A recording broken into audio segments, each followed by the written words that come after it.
Fala galera do Vascão, bora reagir a mais um vídeo aqui dos canais ESPN. Hoje a gente vai gravar tudo o que tiver para falar dessa vitória do Vasco, né? 2-1 em pleno Beira-Rio, na volta do Beira-Rio, né? O Vasco conseguiu sair com uma vitória de lá, muito importante para o Vasco, né? Não era tão esperado, não era esperado que o Vasco vencesse o Inter no Beira-Rio, até porque o Vasco não tem sorte com o Inter, com o Corinthians, e tomara que com o Corinthians se repita o cenário, até porque o jogo é em casa, né? O Cruzeiro vencer, todo mundo tá vencendo o Corinthians, o Vasco tem que vencer o Corinthians, tomar mais 2 pontos, afundar o Corinthians e ficar a 8 pontos, 8 pontos, praticamente 3 rodadas da zona de rebaixamento. Já é uma zona mais tranquila para o Vasco. Não é tão tranquila assim porque os próximos adversários serão muito difíceis, né? São 4 jogos seguidos fora de casa e essa vitória em cima do Corinthians vai dar um fôlego de vida aí. Soube se adaptar a esse cenário, mas é um time que ainda é carente de qualidade, ainda tem muitos problemas, ainda depende muito do Verratti na bola aérea, mas o Paiva tem feito um trabalho competente. Até aqui, o que ele demonstrou é uma análise curta ainda, mas ele mostrou que tem conhecimento de bola, além de conhecimento do clube. Então, se a gente analisar, ele faz por merecer um voto de confiança do Vasco, mas precisa fazer uma análise realmente além do desempenho dele. O aproveitamento muito bom. O Vasco tem 5 vitórias no campeonato. Maria, o Paiva? Abel, Hoje, 8 de... Hoje é 8? 8 de julho. 8 de julho? pensando na realidade do Vasco, que é uma realidade difícil, o clube agora sem perspectiva de grandes investimentos, porque não tem ainda um novo dono definido, Tem que usar garotos da base. tem os jogadores da base à disposição. Ele tem usado muito bem, né, Breder? Tem usado. Tem usado bem, né? Eu acho que até o tempo de lançar, talvez não seria o tempo, o cenário ideais, mas ele tem usado bem também, né? E os jogadores têm dado uma resposta muito boa para ele, né? Passado confiança. Então, diante da perspectiva do Vasco, que é modesta, o Vasco não vai receber os reforços que recebeu no meio do ano passado, não vai qualificar o time dessa maneira. Então, o objetivo do Vasco, nessa situação, é evitar o rebaixamento. Esse é o grande objetivo. E nessa realidade... Solta a voz e fala. Se fosse você, o homem do futebol, você... Não, eu efetivaria o Paiva. Eu sabia que ele ia falar. Não, o Paiva é o treinador e daria o respaldo para ele continuar, porque não dá para ficar também na base do puxadinho. Ah, tá dando certo, deixa o cara aí, vamos ver o que acontece. Eu ia perguntar, se perde 2 jogos Não, depois, mas você vai manter? Não, mas isso... Vai dar o aval pro cara Não, continuar? mas isso não pode acontecer. Nossa, o Paiva cometeu erros até aqui. Cometeu, mas muito, muito menores do que o Álvaro Pacheco, que estava se adaptando ao futebol brasileiro, entendendo o que é o Vasco. Isso aí o Paiva já conhece, então ele já pula esse estágio. E até contratar um treinador, como fez o Botafogo com o Arthur Jorge, ir ao mercado, entrevista, o Vasco pode sangrar muito. O Vasco fez também com o Pacheco. Mas hoje a realidade é um cara que deixe o ambiente tranquilo e que leve o time até o final com estofo, respaldo da diretoria. Então, nesse aspecto, eu vejo que ele merece efetivação, mas desde que a diretoria banque isso. Não pode ficar com o status de interino até o fim do ano. Isso daí não existe. Isso no Brasil não existe. Mas o Ramon Dias foi mandado embora depois do trabalho que fez? Mas bancar a decisão, Abel, de chegar e falar para todo mundo, o Paiva é o treinador do Vasco. Isso aí precisa acontecer, porque o Vasco, em 2022, tinha o Emílio Faro, que assumiu ali numa situação parecida, saída do Zé Ricardo, ele foi levando, os resultados apareceram, foram deixando. De repente, o time estava com possibilidade de não subir para a Série A. Nossa, foram lá buscar o Jorginho às pressas. Então, isso aí é amadorismo. Isso não pode acontecer. Está gostando do trabalho, acredita no potencial do cara, efetiva. Bota ali o status de treinador e eu acho que ele merece isso. Ele já demonstrou ser um profissional competente.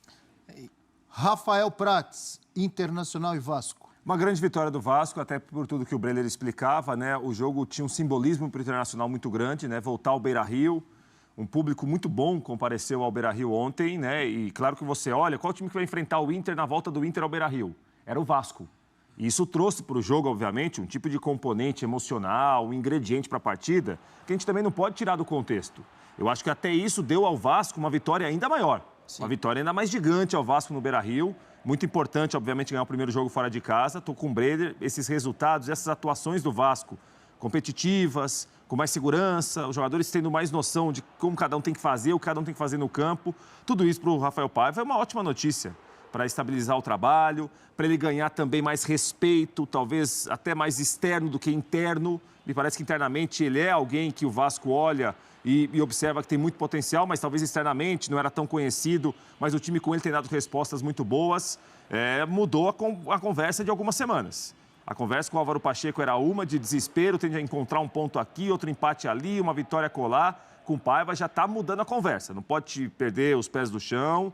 A luta ainda é para fazer os 45 pontos o mais rápido possível, mas nesse momento você olha para o Vasco, imagina o seguinte, esse time pode chegar aos 45 pontos. Pode chegar bem aos 45 pontos, pode dar recados bons como tem dado. E ontem ganhou um jogo importante contra o Inter, mesmo o Inter desfalcado, com problemas. É o Inter de volta ao Beira-Rio, isso pro Vasco. Mas com jogadores experientes. Também. Com o Alan Patrick. Exato. Com bons Fernando, jogadores, sem com dúvida. Bruno Henrique, Sem com o dúvida. Alário. Não. Cadê o futebol do Colorado? Isso em nada diminui a vitória do Vasco. Eu acho que ter vencido o Inter na volta do Inter ao Beira-Rio pro Vasco é uma vitória ainda mais retumbante pro Vasco da Gama. A gente tem uma tela com a queda do Internacional. Números do Colorado de tanta gente. Fez uma Libertadores espetacular no ano passado. Por muito pouco, não chega à grande final contra o Boca Juniors. Fluminense passou. Já teve alguns jogos ruins antes da tragédia. Isso eu concordo. Acho que ele não apresentou o futebol na que se esperava. Sul-Americana, né? Exato. Tanto que passou em segundo, mesmo num grupo extremamente acessível. Mas ainda assim, apesar daquele momento o Inter não ter entregado, agora não dá para desassociar. Você ficar tanto tempo longe do seu estádio, da sua torcida, jogando de forma nômade pelo Campeonato Brasileiro, a gente vê o que está acontecendo com o Grêmio e com o Inter. A temporada deles já está comprometida. Acho que isso não tem como desassociar essa questão dos dois clubes. Isso influencia muito a questão do planejamento em relação ao elenco. Fez boas contratações, mas teve essa questão da Copa América. E isso defasou muito. E para um time, qualquer time no futebol brasileiro, se você tem uma limitação de elenco, compromete. Para um time que se predispõe a jogar na maneira do Kudê, acho que pesa ainda mais. É um time que demanda mais de 11 titulares pela intensidade do jogo. E ontem, acho que para mim até foi uma prova disso.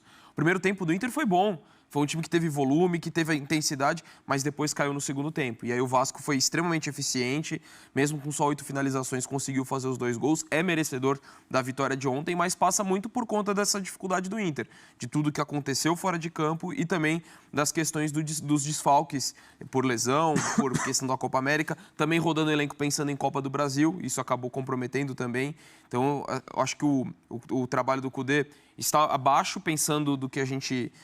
considerando o recorte inteiro da temporada, quando teve os reforços, quando teve todo mundo à disposição, ou quase todo mundo, não apresentou um grande futebol. Então, acho que isso pode ser cobrado mais lá naquele momento. No atual momento, eu acho que é muito mais as circunstâncias externas que têm influenciado o desempenho do Inter. Tanto que eu nem pensaria em mudar o Kudê, eu sei que está sendo vaiado pela torcida, a torcida cobrando, mas eu ainda acho que é um cara adequado para estar lá e conseguir tirar o melhor desse time, embora o momento seja extremamente conturbado por tudo isso que eu falei. E agora, menos do que bom futebol, a necessidade é parecida com a do Vasco antes da chegada do Paiva. Dar uma acalmada nas coisas, estabilizar minimamente. Exato. A temporada do Inter é isso aqui, muita oscilação dentro dos jogos. Contra o Criciúma, por exemplo, o Inter bem no primeiro tempo, com personalidade, o time rodando a bola.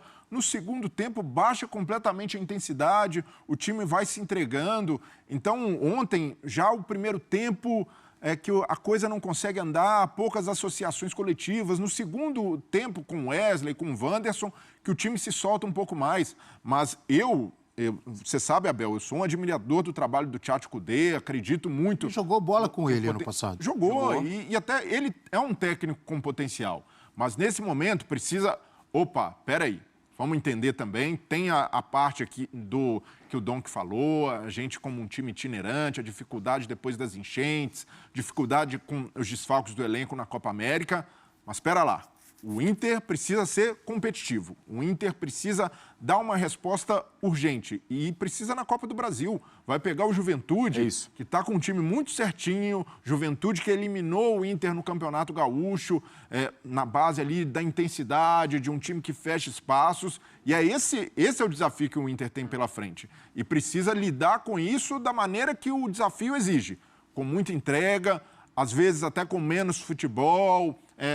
contradizendo um pouco, como a necessidade do Milito no Galo, contradizendo um pouco as ideias. se fecha mais se for o caso, vai com uma abordagem mais conservadora para dar a tranquilidade do resultado. E a partir daí, com a volta dos jogadores, com todo mundo à disposição, ele aos poucos retomar a ideia dele. Mas nesse momento o Inter carece de uma resposta. Atenção, Opa! atenção, porque daqui a pouco teremos informações ao vivo do Corinthians. É isso aí, galera. O Vasco não tem muita coisa a ver, na verdade, não tem nada a ver com o momento do Inter, né? Era um jogo fora de casa, onde o Inter, na verdade, o Inter não jogou mal, tá, gente? O Inter foi superior ao Vasco. Só que o Vasco foi lá e converteu suas bolas, né? Aproveitou as oportunidades que não vinha aproveitando nos últimos jogos, no último ano, né? Ano passado o Vasco teve muitos jogos, cara, muitos jogos em que o Vasco saiu na frente e acabou cedendo a virada, né? Incontáveis jogos que o Vasco saía na frente, tinha a oportunidade de matar o jogo e não fazia, cara. Parecia um negócio de louco, né? Mas esse ano parece que o negócio está tendo uma mudança aí, né? São 5 vitórias, são 4 vitórias somente com o Paiva, né? Então aí 3, 6, 9, 12, 18 pontos. 18 pontos. 15 pontos, né? 3, 6, 9, 12, 12 pontos. Estou viajando já aqui. 12 pontos somente com o novo treinador aí que ainda não foi efetivado. O Vasco precisa de mais pontos. É interessante terminar o primeiro turno no mínimo com no mínimo 20 pontos, né? Difícil, é difícil, mas dá para terminar aí com no mínimo 20 pontos para pegar um segundo turno e ter mais tranquilidade, né?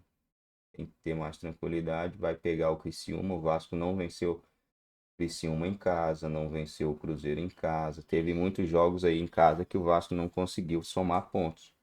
E no segundo turno vai ter que somar e eu acredito que irá somar, porque o elenco vai estar mais reforçado, né? A gente vai ter a chegada do Coutinho e vai ter a chegada de outros jogadores também. Eu acredito que tem mais peças para chegar. Não são tantas peças assim, né? Que o Vasco precisa, assim, peças.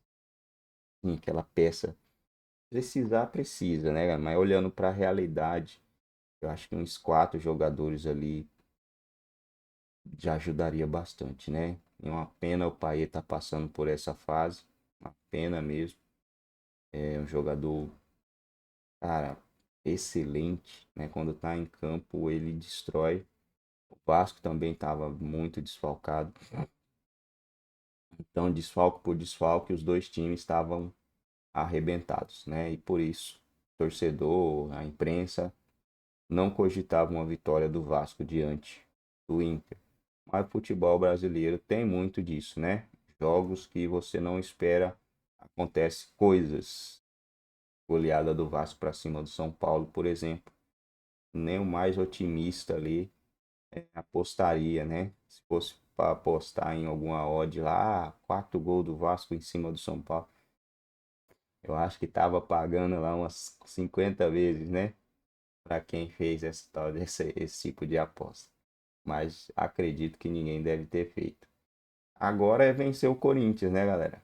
Precisa vencer o Corinthians. Vencer o Corinthians, tem o Atlético que tá na fase ruim, tem o Grêmio que tá na fase ruim e tem o Atlético Goianiense. Olha, vai pegar aí 3 rivais diretos, né? Rival direto é cara que tá brigando ali na mesma patamar que você tá. O Galo tem 18 pontos, o Vasco tem 17. É o Galo que o Vasco pega? Vamos dar uma olhada aqui. E realmente é o Galo, cara. Vamos ver aqui. Vasco. É o Galo mesmo, não é? É. Corinthians, dia 10, depois de amanhã. No dia 17, o Atlético Goianiense fora de casa, rival direto. Não pode deixar ele somar ponto. Não deixar o Atlético somar ponto é, no mínimo, empatar. Porque se ele se empata, a distância fica a mesma. E o Atlético Mineiro também é jogo fora, mas dá para somar um ponto. O Grêmio dá para somar um ponto, pelo menos, contra o Grêmio. Então, se ele soma aqui 6 pontos nesses 4 jogos, nossa, 21. vai a 21 e tá maravilhoso, né? Tá lindo. O Atlético Goianiense é o vice-lanterna mesmo. Ah, mas não tá tão. Não, quanto mais deixar lá para trás é melhor. Quanto mais afastar desse pessoal aí que tá na zona de rebaixamento, é melhor. E aí tem a vaguinha na Sul-Americana também, né?